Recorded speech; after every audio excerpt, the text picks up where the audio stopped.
In every town and village in Britain, there are hidden gems of historic architecture. Oh my word. That is breathtaking, that. That's huge. Thankfully, some romantics take on the challenge of restoring these unique buildings and turning them into family homes. I can't wait for the day where I refer to it as a home rather than a church. What we're doing is actually giving it another, hopefully, 500 years of life.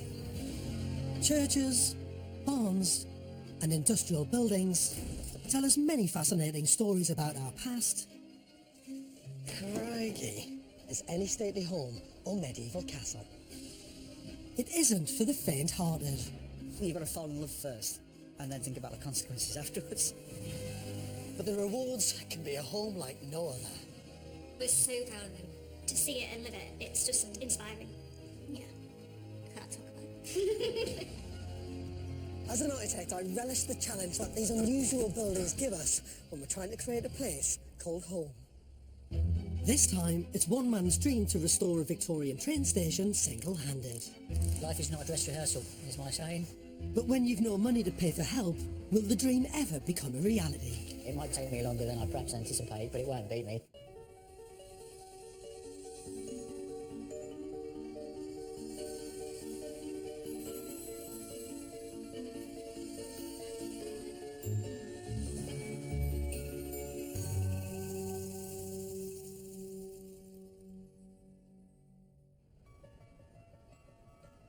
This time, I'm in Northumberland, just below the Scottish borders. In a valley 8 miles west of the market town of Alnwick lies Whittingham railway station. When the whole site came up for sale, Lee Head saw a life-changing opportunity. Never been sold in since 1887 when it was built, and within 3 days of me finding it, it went on the market. So it was almost like fate, to be honest. I just fell in love with the building as soon as I saw it and just imagined it as being my house, really. Lee paid £750,000 for all the buildings and surrounding land. While he and his partner live in the old station master's house, his vision is to turn the main station building into a family home, single-handed. Everything I can do myself, I will do myself. It's all in my head how I'm going to do it and how I want it done, and I'm going to have to go to work in between to earn the money to pay for it.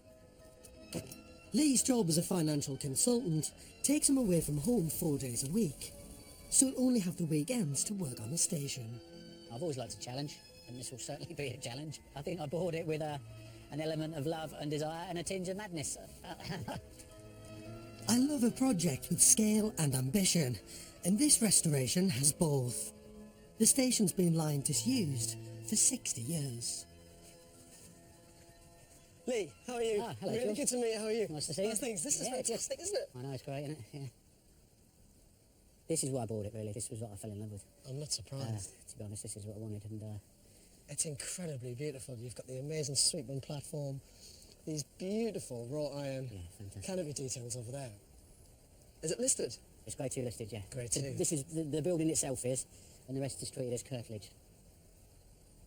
Should we go inside and have a look? Yes. The 5-acre site around the station includes the station master's house, a row of 5 cottages, and the old engine shed. Still surrounded by the platform, the 100-foot-long station is a string of unconnected rooms. The ticket office, main office, waiting rooms and toilet, with a passage in the middle to link the 2 platforms. This gives Lee 2,000 square feet of separate rooms. So this is the ticket office. Yeah, this is the ticket office. It's As you can amazing. see, I know, it's fantastic, isn't it? I just love the detail on all of this. I mean, you've got these old glazed bricks. Yeah, beautiful. A lot of people think they're tiles, but they are actually glazed bricks. Yeah. And then you've got, literally where the tickets would have been sold. There you go. Tickets, please. Look at that. That is fantastic. So what's this room going to be? This is going to be the bathroom.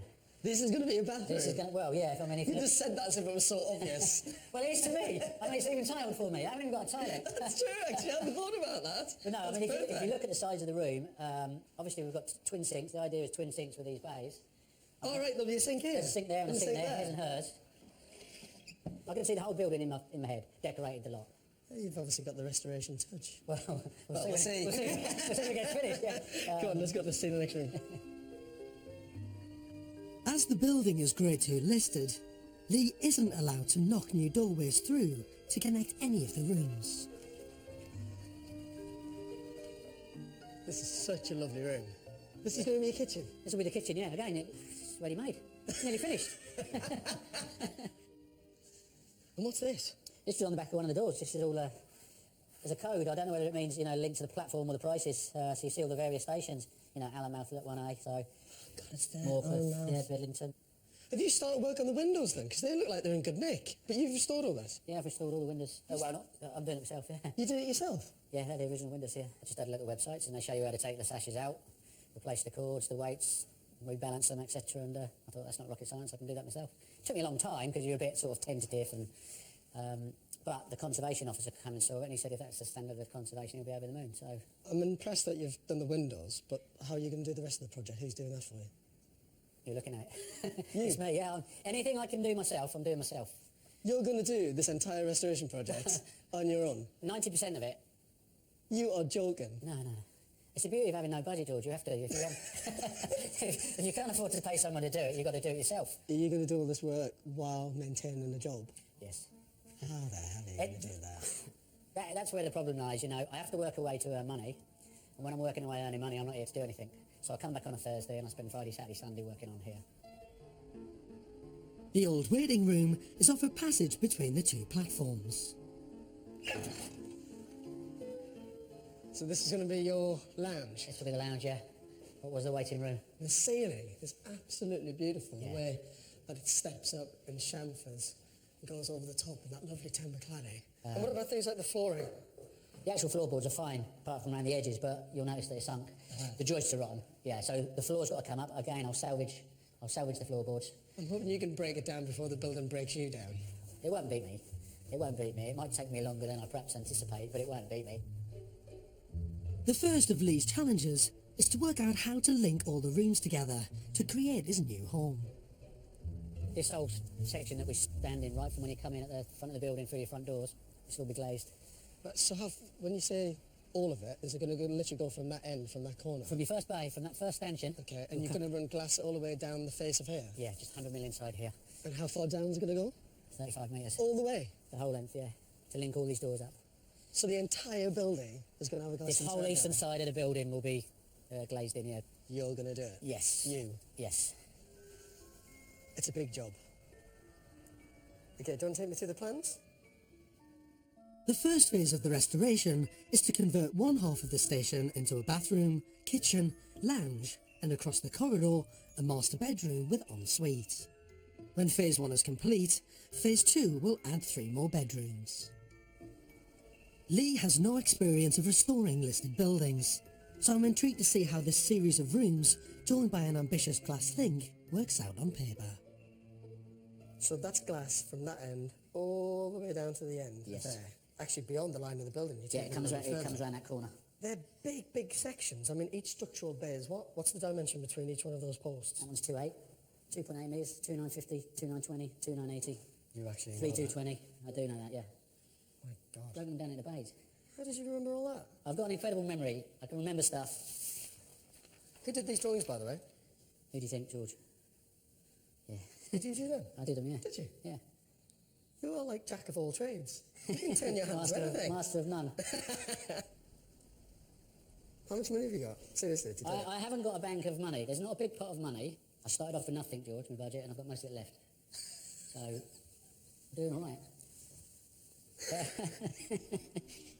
Lee only wanted to buy the main station building, but the whole site came as a job lot at £750,000. Way above his budget, Lee came up with an ingenious plan. He pre-sold the 5 station cottages in order to reach the asking price. So financially, did you need to get the money from them on the Definitely. same day that you bought and completed on this? Yes. In effect? Yes. Otherwise it wouldn't have happened. You wouldn't have had the cash to do it? No. That's a major financial risk. For you to set the completion date to buy all of this and have to sell and complete those on the same day when you don't actually own them. I prefer to call it genius, George, to be honest. Lee's grand plan covers every inch of this site. To generate money for the restoration, he aims to get planning permission to convert the old engine shed, which will then be sold. But until that happens, Lee has to carry on himself with limited funds. You know, as restoration projects go, it doesn't get any better than this. It's such a beautiful building. But what worries me is that even for someone with a lot of experience in restoration and Grade 2 listed buildings, this would be a difficult project. For Lee, who's a complete novice, it's a massive challenge.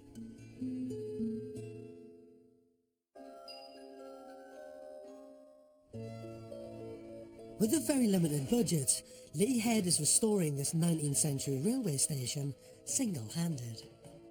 Life is not a dress rehearsal, is my saying. Just get on with it. Get it watertight, get all these doors repaired, and then I can get in and start hopefully turning it into a house. If I've got to do it, I've started it. It's got to be finished. I'm actually enjoying doing it. You know, if you find something, you just got to overcome it and work out what's got to be done. Lee's budget is hand to mouth. He's working 4 days a week as a freelance financial consultant to raise enough money for the restoration at weekends. 4 months after I first met Lee, it's time to see how he's coping with the double workload. Hello, mate. How are you? Hey, George. Good to see you. How's things? Okay. Yeah, not bad. Is it all right? Yeah, good. Yeah, Things have moved on a bit, haven't they? I mean, you've got all these in. yeah, definitely. How's it going in terms of the money then? Because you've got to kind of graft, earn a bit of money, come back and work on it. Yeah, hasn't changed. Go away normally Monday to Thursday, earn the money. Come back, spend it on this. So you work 7 days a week? Yeah. But money-wise is kind of determining everything, isn't it? At the moment, there's not a huge expense in material costs, so I can afford to just go and buy it as I need it. The problem will come when you need to buy glass and stuff like that. Bit of a rude question, really, but how are you going to pay for all that glass? Because, I mean, it's a lot. It's a big old glass link all the way down there. I'll find a way. Now that Lee sized up the job, he should have a clear idea how long it will take. Have you set any deadline then of when this is going to be finished? Because you're just going at your pace, aren't you? Literally your pace, nobody else's. Yeah. I want to be in this half of the building this year. My lad's helping me when Is he he? can. Stefan, yeah, he's going to help me when he can. No social life for you, mate. Cancel your summer. Completely. This is my social life, yeah. You, on your Todd with a drill. Well, yeah. That was paid for by Nectar points. Yeah, too right, yeah. The good thing about working away is I do a lot of miles. While I admire the frugal approach to paying for materials, it's in danger of slowing this project down. To try and speed it up and raise some much needed cash, Lee's now put the old engine house on the market. How much have you got on the market for, if you don't mind me asking? Offers over 200,000. Offers over 200. Full planning permission. I can imagine 90% of the people that I know would walk into this and go, this is too big for me. So you're trying to appeal to like 10% of the market, really. Now, it's out there, but it might take you a long time to get it. I'm just wondering, I suppose the question is, how long are you willing to wait? I can still get in there and get that done without selling this building. And if no one buys it, I'll do it myself. But it'd be nice to just have that financial pressure taken off, to just get a bit of help and support with plumbing, electrics, all those other bits and pieces. It'd be much easier. Oh, yeah, it would be much easier. Then easiest is not always the best. But that's That normally is, actually. With money tight and a lot of labour work still to do, I give Lee a helping hand.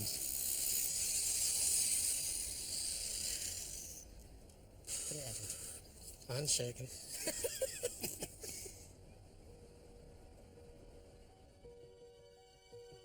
Whittingham Station was built in 1887, at a time when wealthy private rail companies were striving to connect remote villages to their main routes. Our line was a 35-mile-long branch of the main London to Edinburgh route, connecting the market town of Alnwick to small farming communities near the Scottish borders. To find out why the rail company invested in these lines, I come to meet local rail historian John Addiman. So, John, who was it that actually built our particular line, and why did they do it? It was the North Eastern Railway Company, which was a large public company, very rich company.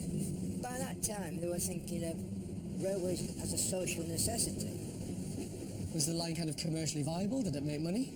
Never. Never! Never. It made a loss from the day it opened to the day it closed. The railway building mania of the 19th century was the dot-com boom of its day, attracting huge investment. With the biggest rail companies like NAR paying returns of up to 18%, they could afford to speculate on building small loss-making lines like ours, in the hope of them turning a profit in years to come. The company poured the equivalent of £42 million into the Whittingham line, an extravagant investment in what was a sleepy station. That's a brilliant image, that. Not many people on the platform, though. No. Get a bit sparse. Well, you had 2 booking office windows there, you know. Deal with 4 passengers per train. It looks like quite a grand, decorative building for such a tiny station, isn't it? Yeah, all the stations on the line were very decorative. And they've been described by people who know more about architecture than I do as some of the best branch line buildings in the whole of Britain. When you think of the level of investment that was put into it, it failed after a very short period of time. 43 years. They eventually realised that this wasn't making them any money at all. When did the line finally close fully from doing passengers and freight? It closed in 1953.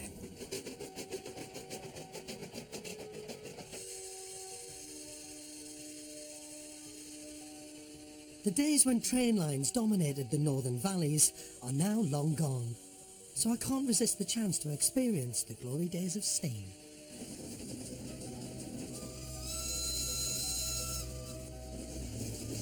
It's kind of like being on board a fire-breathing industrial dragon.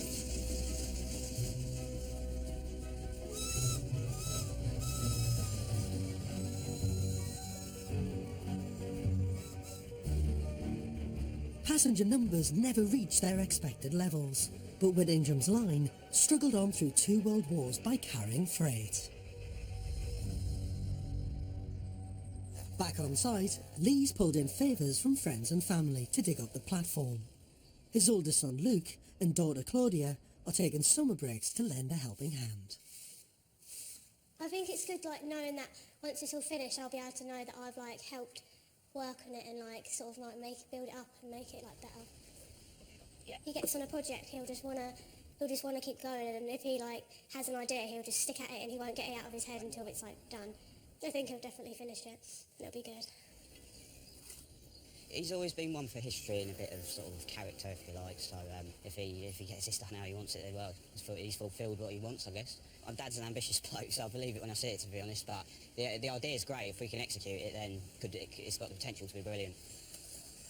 But once summer's over, Lee knows that helping hands will be few and far between. In order to raise money for people to be on site while he's away during the week, Lee's taken my advice and is pushing hard to sell the engine house. If I can find a specialist auction for this type of thing, you know, maybe that's to do with projects and barns and that type of thing, probably got more chance of it selling, because it would give me plenty of money to start spending immediately on there. I could then get people in doing work when I'm not here.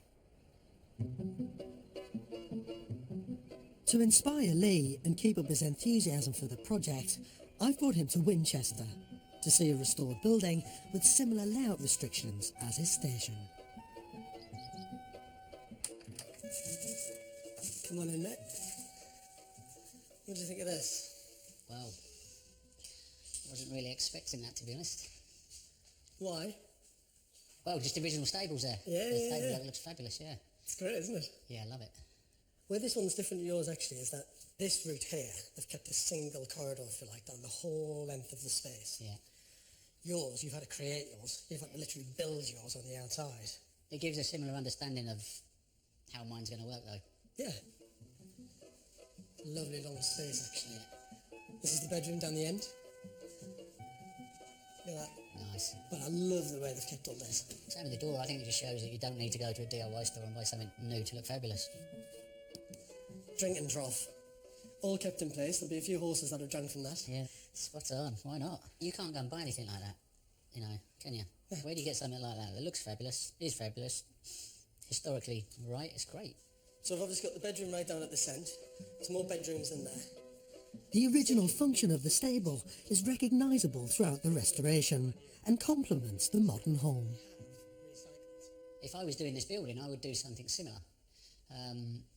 I'm not doing mine in my way because I dislike this style. that building lends itself to stay pretty much as it was, and it's more industrial. It's interesting how you say that, because it's then the old building defining the style of what you do to it, rather than just coming in and imposing your own taste on it. Oh yeah, I mean, if you wanted to do that, then you shouldn't buy that sort of building. Is the bottom line, isn't it? I mean, someone said to me, and I can't remember where I read it or heard it, that work with the building, not against it. Lee's philosophy of recycling materials is definitely economical. Almost a year into the build, he's only spent around £2,000. But as summer turns to autumn, he's struggling to make the glass link weathertight all by himself. The downside is really time, you know, because I don't have the time to do it, and it's a much slower process. When winter closes in, Lee retreats under the cover into the old waiting room, where there's yet more time-consuming groundwork. That's the only bit. I salvaged that, the whole room.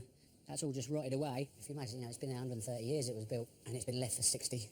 So it's just got wet and crumbled.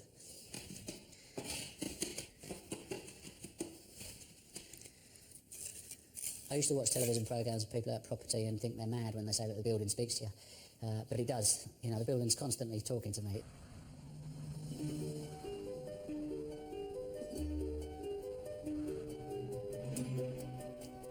Lee had originally hoped to have moved into Whittingham Station 6 months ago, but nearly a year has passed. I'm looking forward to seeing how far he's got on. Do you know how long it's been? No idea. 10 months. 10 months? I thought it was 2. Sorry, I thought you'd be finished by now. Well, joking, I'm joking. So I'm jobbing it. How are you feeling about the project generally? I mean, a lot of what I've done so far, I've had to do it to find out how to do it. Yeah. Yeah. So now, for the next sections, for the next section of windows, the next section of the conservatory and everything, will go probably twice as quick. It's like doing a little prototype sample section of a building. Yeah. Test out your skills and knowledge. Yeah. And once you gain that confidence and know what you're doing, then roll it out across the rest. Yeah.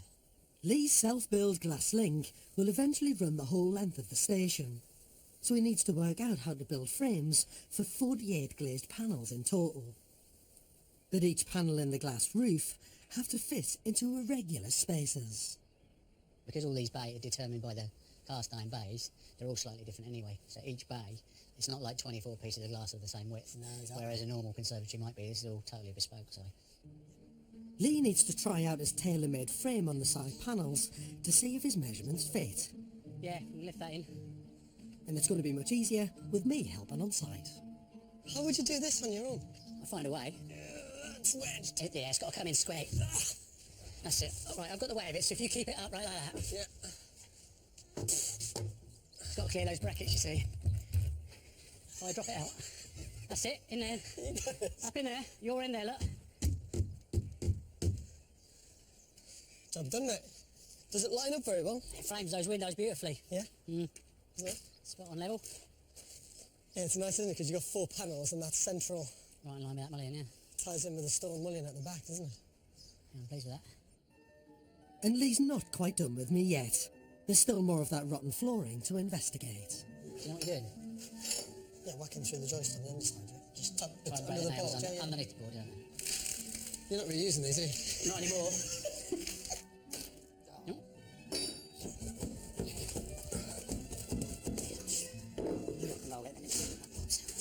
I'll tell you what, they're well fixed. It's a shame that they're well fixed onto really knackered joists. Yeah. If the joists were fine, you'd kind of Oh, keep it in. yeah, it should be fine, but... All of it's going to come up because of that rot. Yeah, it's the first 200 mil, It's really. that first bit that knacks the entire floor. And all of it's got to come out. Yeah. Shall I Get my hammer. get your hammer back? I think you should. Go on, I don't like spiders, George. Do you not? It's not spiders I'm worried about. There's any rats down there. No, there's no rats in here, funnily enough. Are you sure? Oh, hang on. No, they are. Ooh. I'll tell you what. It's amazing to think no one's been in this space for 130 years. Yeah.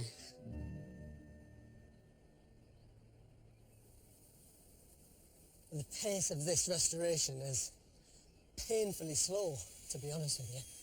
I mean, in 10 months, he's only really kind of scratched the surface of all the work that needs to be done, and it's hardly surprising, really, because the money is unbelievably tight, and he's literally just been tinkering at nights and weekends to keep the project moving along.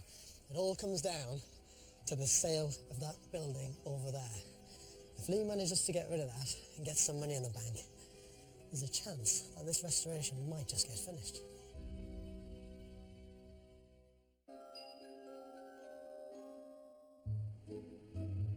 Whittingham Station in Northumberland has been abandoned for over 60 years. The old iron canopy is about to be reglazed, but not until new owner Lee Head has made the long journey to Cheltenham to test his new glass panels.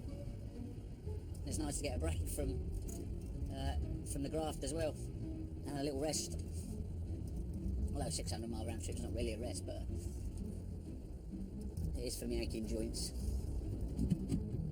Although it takes Lee away from the build, he needs to know that his bespoke glazing system works before placing a full order.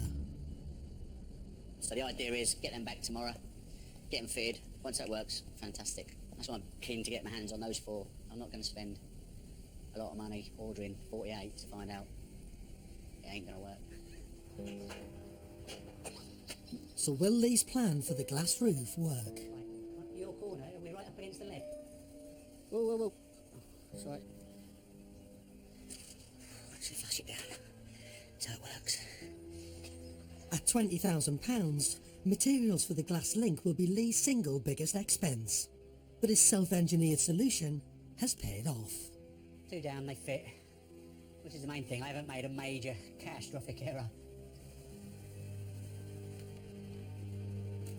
To finish the link, Lee could really use the money from the sale of the engine house. But despite an offer, the cash remains elusive. We're now in July and we still haven't exchanged contracts, but it should be, I've said it a million times, it should be this week, it should be this week. I'm desperately trying to sell it, exchange contracts. The person buying it is desperately trying to exchange contracts. Yet the solicitors need to get their heads together and just get the job done. So, fingers crossed, this week, because I am running out of patience. While Lee struggles with limited cash flow, I want to know why Whittingham's line never made any money before it closed. From a high vantage point, you can see how the line was forced to avoid the Duke of Northumberland's prime estate. John Minnis is Historic England's architectural expert on transport. And you've got a map here which really clearly shows with the curving and twisting and turning rail line. It actually goes south by some distance, doesn't it? And this was because of the Duke of Northumberland as well. That part was, and then once you get round to this area, it's just following the contours of the land. And it would have been fantastic for the train line to just run direct from Alnwick straight through his land and head north. But no, he wouldn't allow it. I don't think he'd be very happy with that. The difficulty of building expensive railway lines to connect these villages was considered worth it because the Victorians couldn't imagine a better mode of transport. But that was all about to change when the buses came to town. They had advantages that the railway just couldn't match. Firstly, they were cheap.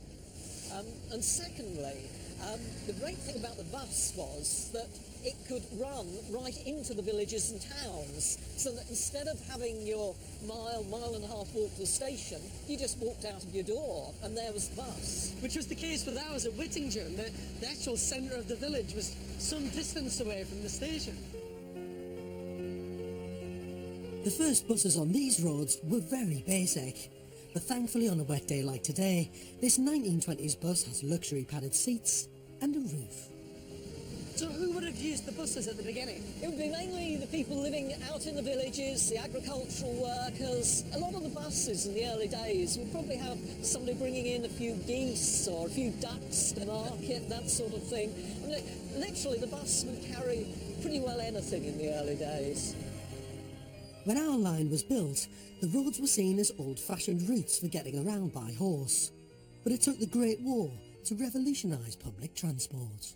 During the First World War, a lot of people learnt to drive for the first time. When they left the army, they were given a gratuity, and many of the more enterprising among them saw that this was a golden opportunity to start a new business. In doing that, they were aided by the fact that there were a lot of army surplus vehicles out there, which they bought, and then they put bus bodies on them. With men returning from the war and able to offer cheaper and more convenient transport, the bus became more popular than the train. The line was then used for freight, and soon even that ended. The huge investment in our line had been a disaster. Back on site, Lee's own investment is paying off. The sale of the engine house is at last going ahead.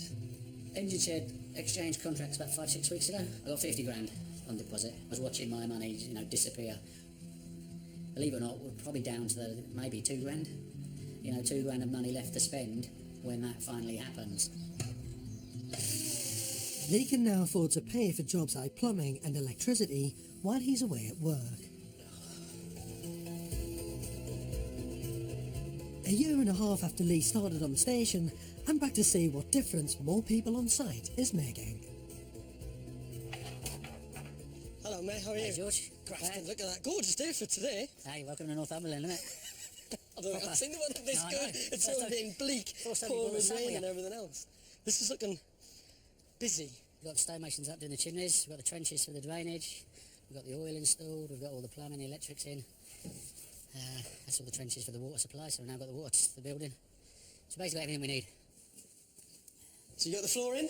Yeah, floor down, Look at that. ceiling up. Oh, ceiling's in as well. Yeah, I've done the ceiling. When is your phase 1 going to be habitable? September. Still? Yeah, still September, yeah. September the what? I won't put a date on September, but September. Well, no, at least pick the last day to Oh, give yeah, yourself 6 a weeks. chance. I've got about 6 or 7 weeks, haven't I? So, that's feasible. Next week, in theory, I'll have heating, water, electricity. Looking around, there is tons to do. But if you imagine this room with plasterboarded walls, which won't take me long, and a bit of work for the kitchen. I love the way you say a bit of work but it's for the there. kitchen. I know it's there, but it's still work. Yeah, Do you- but- I suppose what I'm do you getting know what I'm at, saying? it's a lot. Do you know what I'm Yeah. not, look, mate, No, I'm with you. I absolutely. am with you. Absolutely. 1,000,000%. No, I'm aiming for September. Trust me. You'll... No. Alongside the station is the old collapsed water tower. It once supported the tank to refill the steam engines. Hidden in the undergrowth are some perfect ready-made cornerstones, known as coins. That's one we need. Is it? Yeah, that's a coin. Thank you, man. Is that a coin? Yeah, we're going to take that one. Yes. Put it on there. Yeah, that's broken every health and safety rule in the world.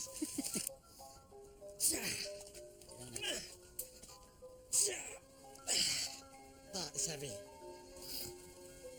I'll tell you what though. Is it a coin? What a yeah, it is. Yeah. It's a beautiful bit of stone there. Now that is heavy. These sturdy stones will be ideal for restoring the station's chimneys to their former glory.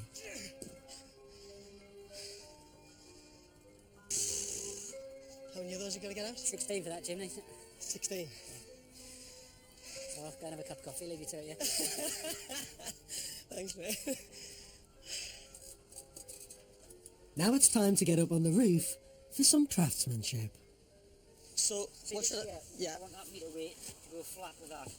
Yeah, so you want that chipped away to be that? But take it from the edge back, don't take that edge off, so you go that way. Ah, that's rubbish, that. No, I need to be hard. No, I'm being too gentle, mate. Yeah, I'm being gentle that way. I don't like it that way.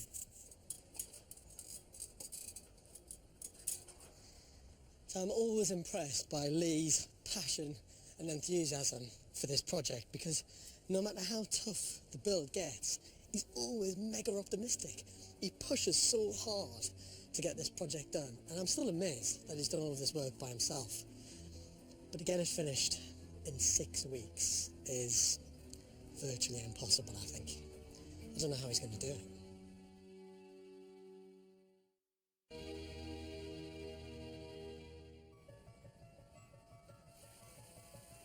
Two and a half years ago, Lee Head single-handedly took on the restoration project of a lifetime. Whittingham Station was once a broken and abandoned building left to ruin. But Lee has now built a 112-foot-long, self-engineered glass link that unifies the old rooms and turns the station into a family home. Good morning, sir. How are you? I'm not so bad, yourself? So good to see you. Good to see you. This is looking very good. Yeah, you like it? You finished that entire link. Yep.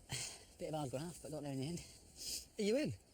Yep, in phase one. You've moved Eventually, yeah, sort of moved into the first half of it. Yeah, got a bed, I got a kitchen, got a bathroom, got everything, yeah. So for the first ever time, Whittingham Station is now a house. It's a home. Absolutely, yeah. Do you realise that it's been 2.5 years? 2.5 years of weekends, though, George. That's right. Did you build all of that link by yourself? Yeah. Every bit of it Yeah. by yourself? Every bit of it by myself. The only help I had was putting the glass panels in the roof. It's massive. It's 112 foot long. It's probably the biggest conservatory in the UK, I think. How much do you reckon it cost you to build that conservatory? How much it cost me? Yeah. About 22 grand. No way. Yeah. Go on, let's go and have a look. Yeah. Oh, my words. Now, that is very smart, mate. Yeah? Very, very smart indeed. The glass link elegantly embraces the original iron fretwork and exposed sandstone. It's a nice way of doing it, though. It just frees up all the space inside where you're not using loads of circulation space. It all happens down here. Yeah, It absolutely. becomes an extra room to the building. Yeah. Lee always had a clear vision for this restoration project. But it's time to find out what his children Stefan and Claudia make of it. Guys, what do you think about what he's done? Yeah, he's worked really hard for Yeah. it, so it's good to finally see it finished. Yeah, he's never sort of given up on it. It's kind of been like, it's always like, I'm going to stick on it for as long as it takes, sort of thing. And obviously it's taken like years, but sort of it's like definitely worth it. Now looking back, sort of to be able to say I've done it, it's just, well, he's done it is like a really good thing. Now, this is very, very smart indeed.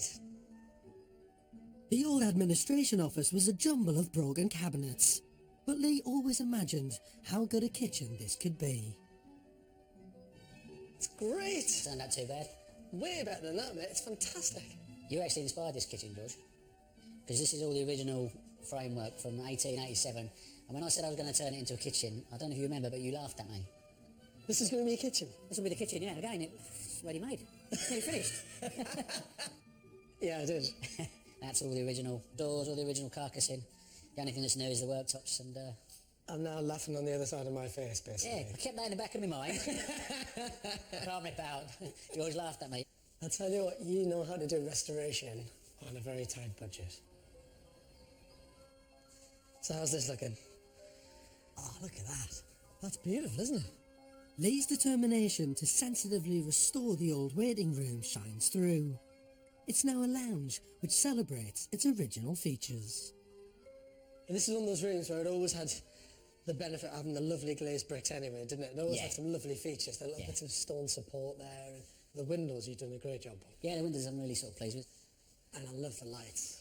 I love them. Yeah, I'm really pleased with them. I made them. That's an old joist out of one of the bedrooms, dug out the floors. Well, it just kind of suits the industrial style of the building, doesn't it? Absolutely, yeah. I think it deserves something like that, this room, to be honest. It's the perfect living room in a station. Yeah, you wouldn't have thought so when I was taking up the floorboards. And then bedroom, Yeah, the first bedroom. which is very, very small.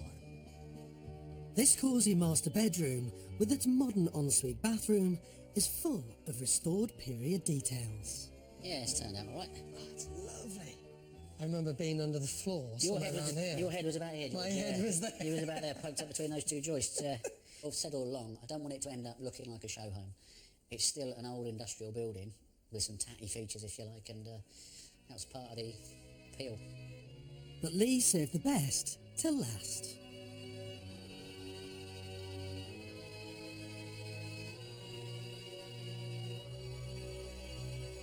The old ticket sales office was always going to be the showcase for Lee's most creative restoration ideas. Love the sliding door. Hey, yeah, original. Oh, my word. That is ridiculously good. Yeah, you like it? Look at that bath. That's brilliant. That was my treat to myself. That is a thing of beauty. Honestly, that is stunning. It's massive. Yeah. 2 metres long, 800 wide and about 800 deep. Now, can I climb in there with my boots on You're and gonna clothes on? Can I do it? If you Is can. that all right? Yeah, just put your feet down slowly, go on. I think it's better to do it this way than take all my clothes off. We'd lose loads of viewers then. Industrial opulence, I like to call it. Industrial opulence. I love the way that you've done all of this. I really, really do. I love it. And you put a mirror in there and put a sink there, and it's now got a completely different use. One of the most important things of this entire project, you could have easily overly restored it and made it too polished. And you haven't. You've just worked with the materials that you've got. You've reclaimed whatever you possibly can. You've transformed a ticket office into one of the most beautiful bathrooms ever made. Phase 2 of the restoration leaves only the bedrooms to finish. Thanks to Lee's hard work, the industrial heritage of the station is preserved for generations to come. Literally following you for like 2.5 years now, mate. I've been like your stalker, your restoration stalker. Thank you very much. Congratulations. Cheers. Single-handedly did it. Unbelievable. Cheers. Well done. You've whole new life into the station. Cheers. Through all the challenges and difficulties this building gave him, Lee never gave up. All of his passion and hard graft has paid off. Got a little present for you. Right. Your restoration man book, that this is your life for Whittingham Station. Not all of it, though. No. Look at that shot. Nah, it's fabulous. I've never seen that before. Look. I don't look happy. You don't look happy there. You're quite stressed about it, to be honest with you. Congratulations on a fantastic restoration. Thank you. Honestly. Really, really, really well done. Got another present for you. Have you? Yeah, just one more. It's not another building, is it? No way, not after this one. You have got an original map of the London and North Eastern Railway network. It's an original map from the 1930s. That is absolutely fantastic. Be a tiny little dot on that map, but it's an important restoration. It's a tiny little dot, it's still here. Yeah, exactly, that you see for many more years to come, mate. That's brilliant, thank you. You can tell all the hard work that's been put into it. Cheers. Congratulations, mate. You should be super, super proud. The emotion. It's good, mate. You've done it. I can't believe how much you've done yourself. That's what's always mind-boggling to me. Wow. That's A little bit of labour, tiny little bit here and there to help with the glass. Nobody else wanted to help me. I think you need that. I will, thank you very much. Cheers. I take my restoration hat off to Lee. The guy is an absolute legend. He'd never done a restoration project before, yet he was brave enough to buy a really difficult building like this. If he wanted to restore something and he didn't have the skills to do it, he taught himself how to do it. And if he didn't have the money, he put his tools down and he went out and he earned it. Lee said from the very beginning that he wanted to restore this old station his way, and single-handedly he's managed to do it. And you know what's really amazing about today? You can see just what it means to him. To find out more about the build featured in this programme, or if you have a project for the next series, go to channel4.com/restorationman. Next time, after a 20-year wait, the restoration of an 18th century gazebo finally gets underway. Worst case scenario, it'll go to rack and ruin again. That'd be sad for everybody. So that's next week at the same time. Fridays are taking care of business with the Cats Who Count Down. Roisin Connerty and Jason Manford join the management at 9. But coming up tonight, intricate surveillance, which lead 100 officers to destruct a huge criminal network. It's a bust inside the National Crime Agency next.